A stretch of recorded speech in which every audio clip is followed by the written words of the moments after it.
before your chacha obi biara edeba nimde news so eso sabe ye ko ensem nimu a na yakoti ensem no enchemu. I can't use his words. It is for the state. Thank you very much, Samson. I've actually followed the discussion so far and have a lot of things to unpack. One, is it right or wrong for the former AG to represent the CJ in court? That's the first question. And I answer straight away. There is nothing wrong with the former AG, Godfrey Dame, representing the CJ. Why? Godfrey Dame now is a private legal practitioner. As a private legal practitioner, if you are consulted by a client, you may choose to take the brief or reject the brief. And so if he has chosen to accept this brief and represent the CJ, there's nothing wrong with this representation. Again, it is the right of the CJ, as Samson you said, to pick any lawyer of her choice.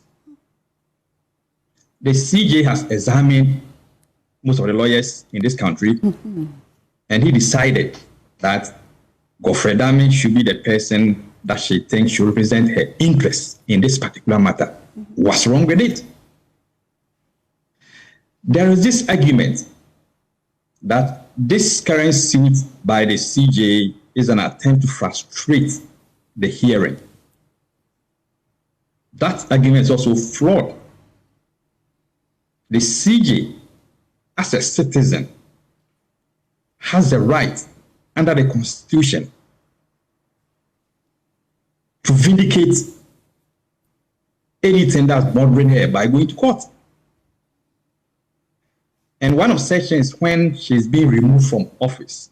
And I dare say, the CJ reserves the right to challenge every step along the way because it is allowed under our Constitution.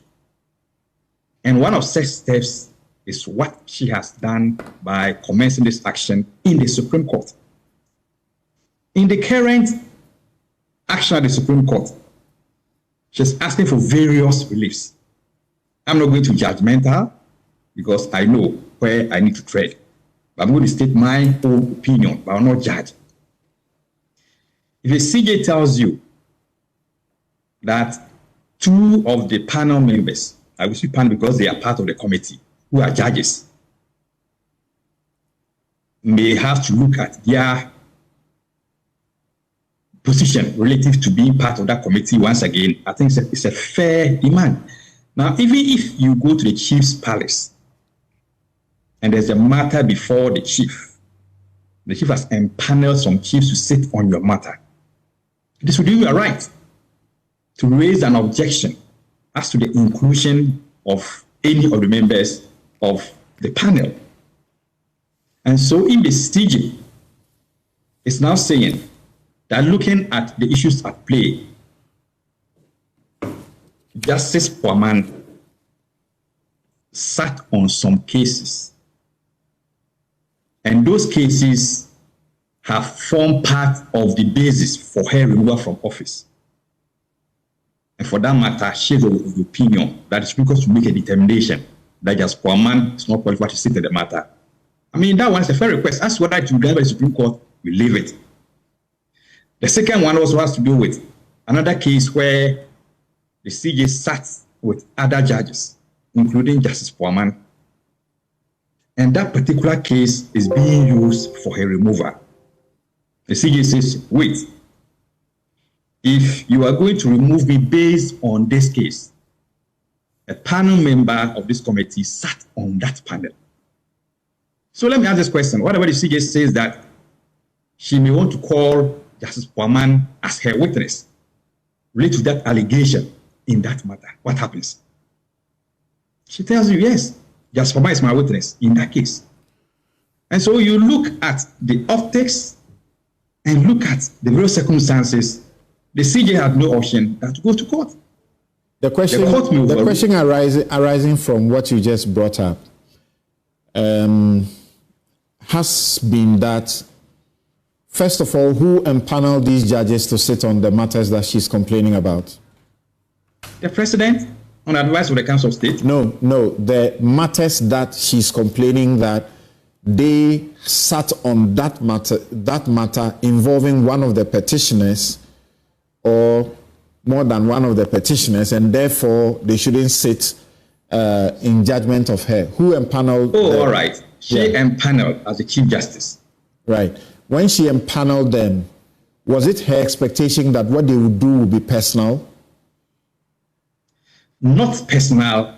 But applying the law, right? But applying the law and doing justice, right? Exactly. So why does she have a problem now?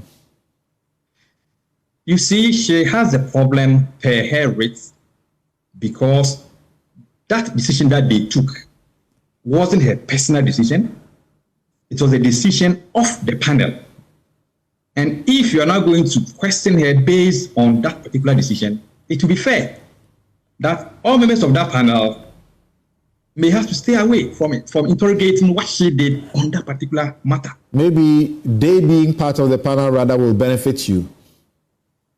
That's why I posed the question. So if she decides that Jasperman is my witness, I want to call him as my witness related to that particular allegation, what happens? Well, how do you answer to the question that in the Daniel Esiedu matter, for example, she had the opportunity to deal with the matter previously. And then when it came before her, when she was Chief Justice, she didn't see that, what she's raising now was substantive. And so she went ahead. How about that? I mean, Samson, we do not know the full facts in that particular matter, but I understand that in one of such cases, she was not even part of the panel because she has sat on that case at the Court of Appeal. And I stand to be corrected. And so in those 4 cases, if you have one judge who sat on them, and there's an allegation against a certain Chief Justice related to those particular cases, wouldn't it be fair that that judge does not form part of the panel that's seeking to interrogate that particular matter?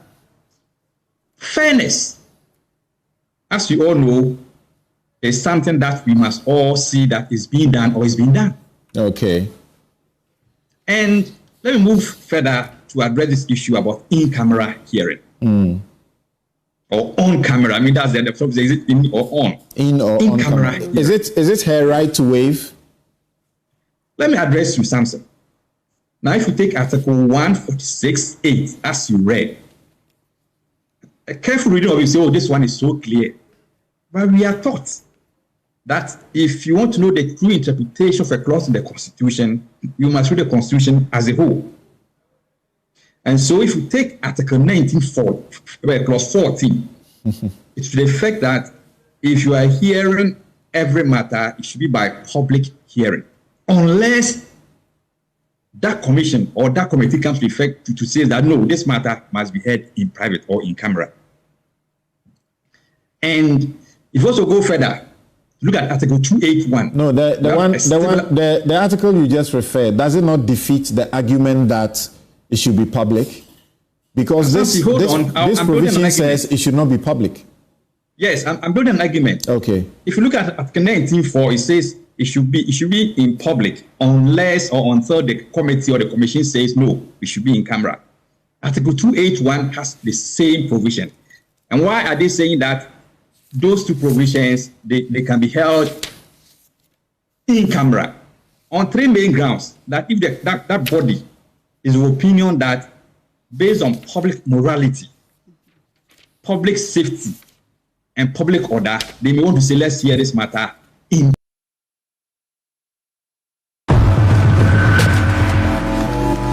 personal circumstances. What is the spirit or the rationale behind Article 148 and 146.8 of the Constitution? the rationale could be deduced, not from the plain text, but you may have to look at the spirit, having in mind other provisions. And in the other provisions, the catchphrase is public morality, public safety, and public order. And so in interpreting Article 146.8, you will have to look at the situation to see whether indeed, in the circumstance of this case, public morality will be defeated, public safety will be defeated, or public order will be defeated.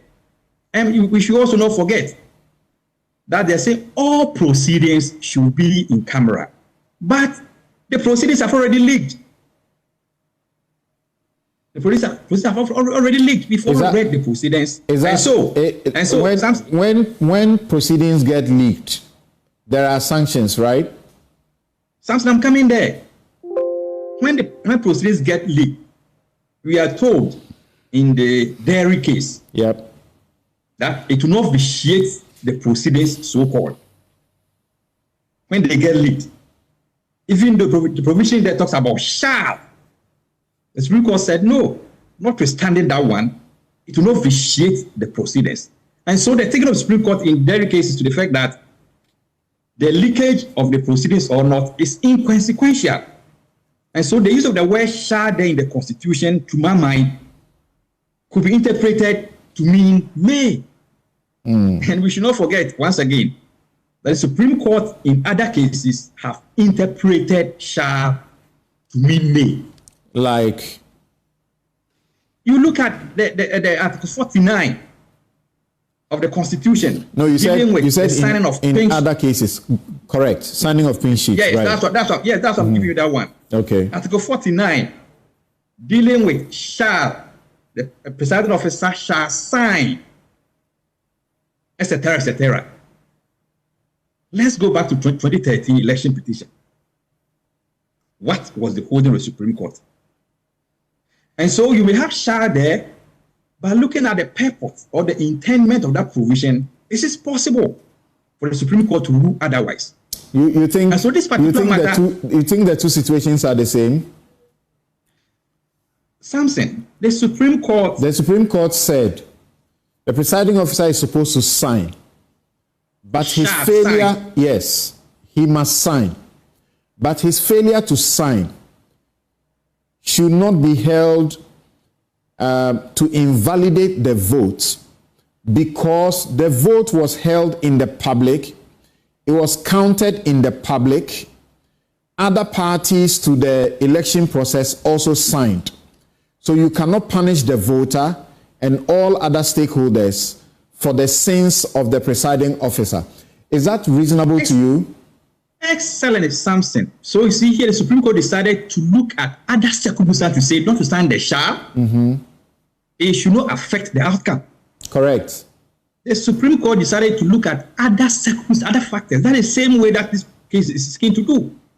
You look at the circumstances, the factors, the Supreme Court may, I'm not saying they are going to do that. I'm just expressing opinion. So here, what makes the circumstance, whatever, that should call on the court to deviate from the clear provision? What do you say? That public morality, public safety, and public order. How? Samson.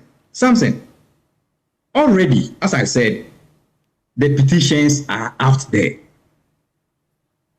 That is a breach. So that is a breach by who? If there's any harm, it's been caused. That's a breach by who? I cannot point out. Okay. It got leaked. And if the Supreme Court in the case had ruled that such a leakage will vitiate the procedure, it will tell you that the Supreme Court was very mindful of the use of the word shall, just to vitiate everything. But it didn't happen that way. Again, if you look at Article 146.8,